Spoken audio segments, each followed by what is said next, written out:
విచిత్రమైన వార్తలకు Uttar Pradesh care of address గా నిలుస్తూ ఉంటుంది. ముఖ్యంగా పెళ్లిళ్లకు సంబంధించి ఆ రాష్ట్రం ఎంతో ప్రత్యేకమైంది. తాజాగా అలాంటి ఓ విచిత్రమైన పెళ్లికి వేదికైంది యూపీ. 50 ఏళ్ల మహిళ 30 ఏళ్ల వ్యక్తిని పెళ్లి చేసుకుని ఇంటి నుంచి పరారైంది. చాలా వెరైటీ పెళ్లి కదా.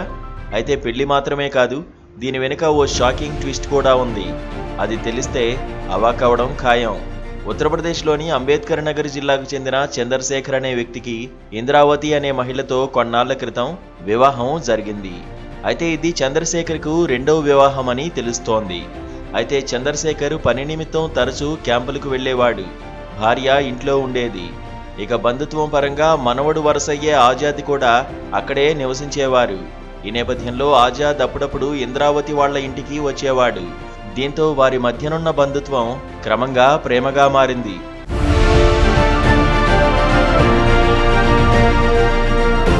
అయితే వారి మధ్య ఏజ్ గ్యాప్, బంధుత్వం కారణంగా వారిని ఎవరూ అనుమానించలేదు. అలా కొన్నాళ్లు వీళ్ళు ప్రేమాయణం సాగించారు. అయితే క్యాంపు నుంచి ఇంటికి వచ్చిన భర్త చంద్రశేఖర్ ఇంద్రావతి, ఆజాద్ రహస్యంగా మాట్లాడుకుంటుండగా చూశాడు. అనుమానంతో వాళ్ళిద్దరినీ పట్టుకుని నిలదీశాడు. దీంతో వారి మధ్యనున్న సంబంధం గురించి తెలుసుకుని షాక్ అయ్యాడు. వారిద్దరినీ విడదీసేందుకు పలుమార్లు ప్రయత్నించాడు. అయినప్పటికీ భర్త మాటలను ఆమె పెడచెవిన పెట్టింది. దీంతో అతడు పోలీసులను ఆశ్రయించాడు.